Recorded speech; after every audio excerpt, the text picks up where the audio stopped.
This is actually the spot where the Crusaders breached the walls of the old city. It was a spot that throughout history has been used because this is the flattest area in Jerusalem. In the northern part of the city right here, that's where Jerusalem can only be defeated. July 7th, 1099, the battle for Jerusalem begins.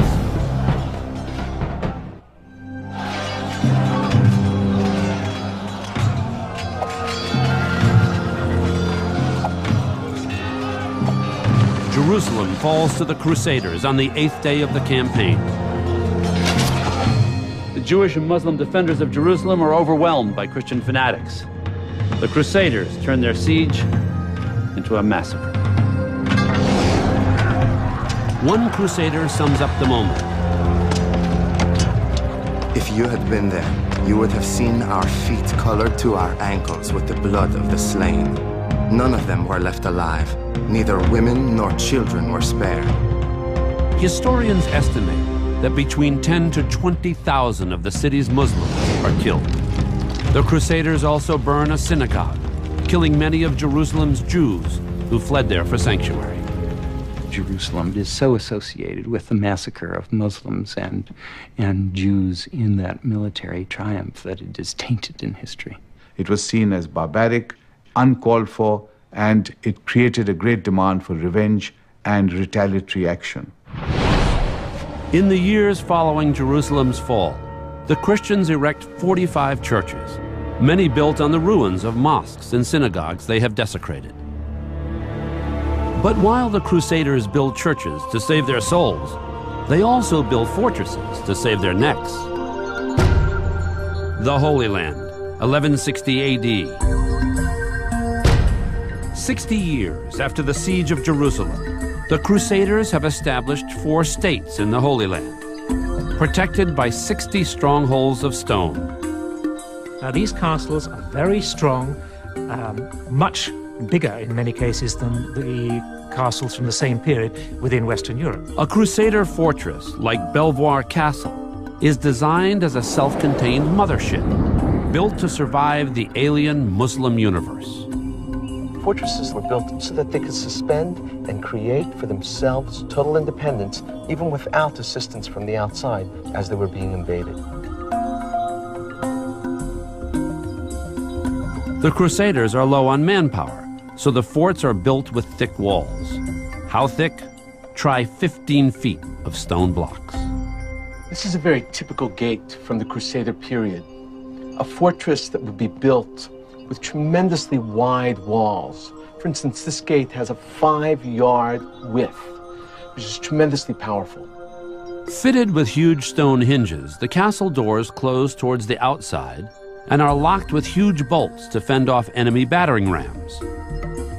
Next to us are the holes in which the bolt would be placed. Crusader forts bristle with state-of-the-art defensive positions. Carved into the walls are openings called loopholes. You've got arrow slits, you've got loopholes. These are areas where the archers could actually sit. You've got areas where they would be able to drop down boiling oil, feces, all kinds of things, all within these sections. You've got trapdoors, secret areas, exits into cisterns. You've got all kinds of networks underneath the ground. Finally, the biggest 3 secrets of a Crusader fort's defense: location, location, and location. What they did is they put them very high up in the air so that they could see in all directions. This one, Belvoir, is 600 yards above the ground. So you've got a tremendous view. You can literally see 50 miles from one side to the other. As far up as the Golan Heights, you could see all the way on the other side of us, well into Jordan. Despite their lofty vantage point, the Crusaders are blind to the threat that looms on the horizon. After Jerusalem falls to the Crusaders in 1099, a new leader unites the Muslim world 80 years later. His name, Saladin.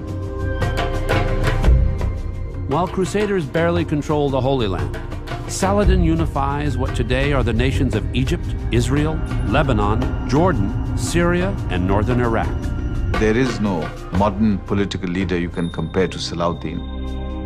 A 41-year-old sultan from what is now Iraq, Saladin is a piece of work. Here you have a man who was a convinced, pious Muslim, but he was also a realistic ruler. He was not a naive innocent. He was not a saint. By and large, there's no denying that Saladin he's a hero. Saladin's secretary describes his leader. Whenever the Sultan shook hands with someone, he would not let go his hand until that person had taken the initiative to do so. He was a paragon of chivalry, generous, extremely modest, and had a welcoming face. But how comfortable was Saladin on the battlefield? Was he merciful or ruthless? He was not a saint, or indeed he could show considerable ruthlessness. Crusaders are hard at work, building a castle at a strategic site called Vadim Yaqub. Saladin attacks before the Europeans can finish the job. We know that Saladin broke into the castle, and there were about 1,500 men there. Israeli archaeologist Dr. Ronnie Ellenblum has excavated this site for the past 10 years. As they uncovered the cistern at the fort, Ellenblum and his team made a grisly find. A heap of human bones confirms that hundreds of crusaders were slaughtered. This is a bone of a knight or soldier who protected the castle of Vadim Yaqub. He got 3 blows. This one, which did not cut all his shoulder because he was protected by chain armor. Another blow amputated his hand, and the third one cut his jaw. Each blow is enough to kill a person. People are in a blood frenzy, killing and cutting again and again. People are already finished. He killed about 700 or 800 people. From the evidence, Dr. Ellenblum has concluded that Vadim Yaqub was more than a battle. I think it's the first time we succeeded to find the remains of a massacre.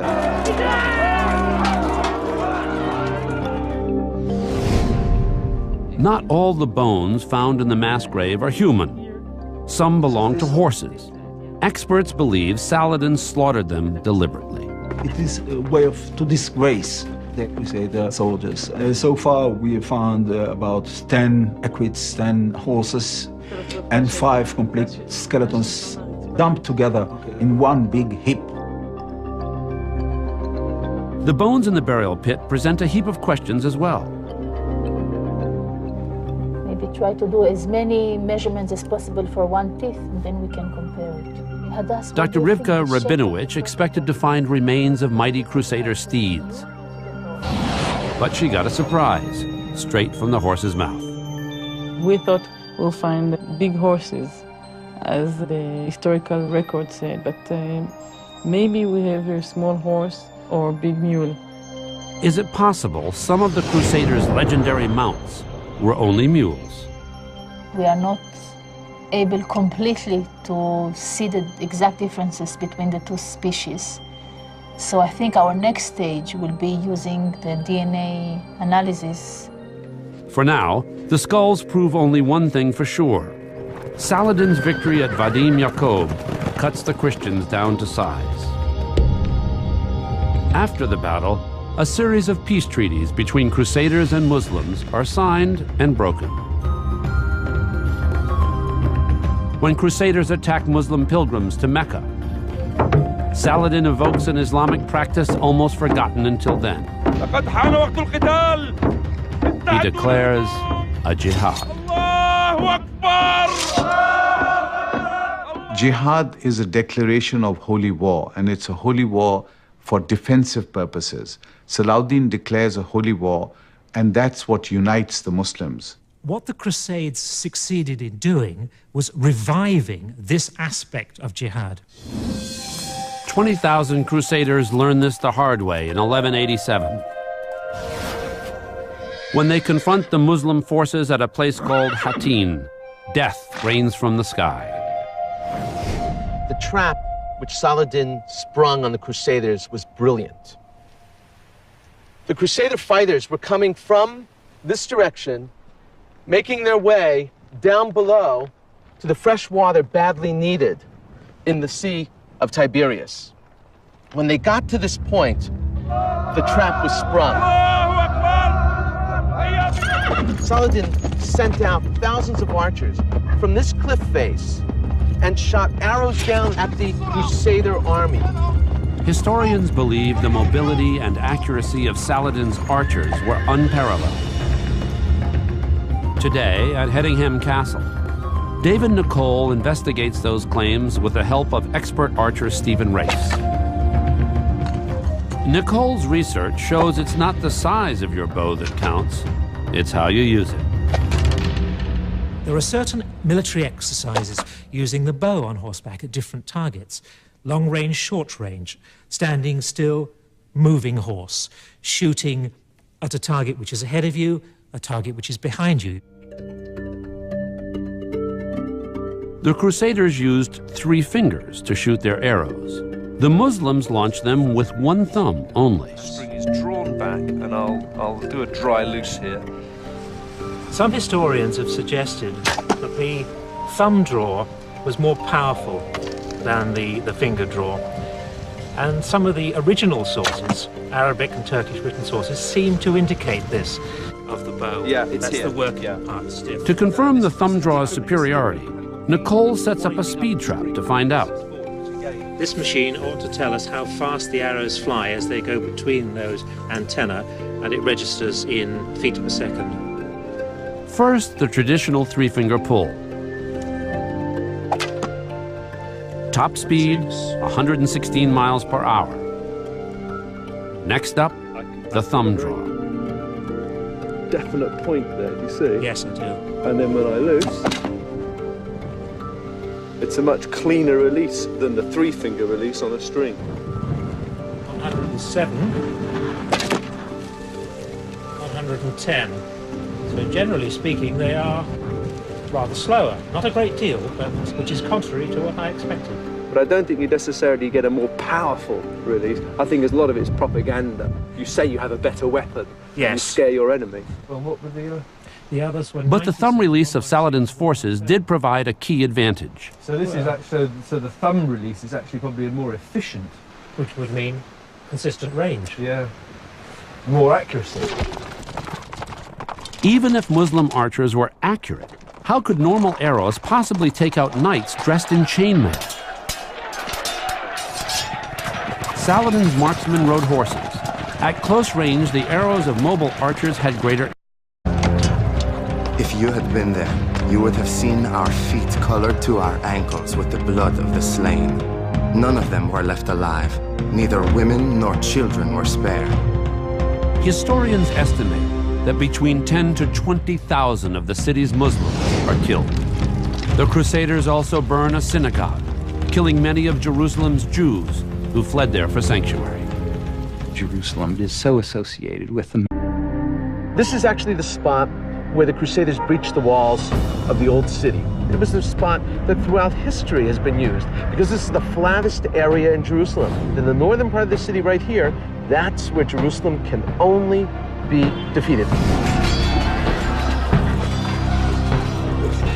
July 7th, 1099, the battle for Jerusalem begins.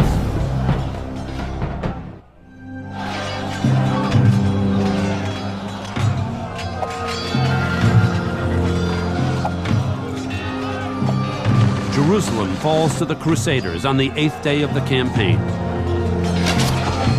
The Jewish and Muslim defenders of Jerusalem are overwhelmed by Christian fanatics. The Crusaders turn their siege into a massacre. One Crusader sums up the moment. Build churches to save their souls. They also build fortresses to save their necks. The Holy Land, 1160 AD. 60 years after the siege of Jerusalem, the Crusaders have established 4 states in the Holy Land, protected by 60 strongholds of stone. Now, these castles are very strong, much bigger in many cases than the massacre of Muslims and Jews in that military triumph that it is tainted in history. It was seen as barbaric, uncalled for, and it created a great demand for revenge and retaliatory action. In the years following Jerusalem's fall, the Christians erect 45 churches, many built on the ruins of mosques and synagogues they have desecrated. But while the Crusaders built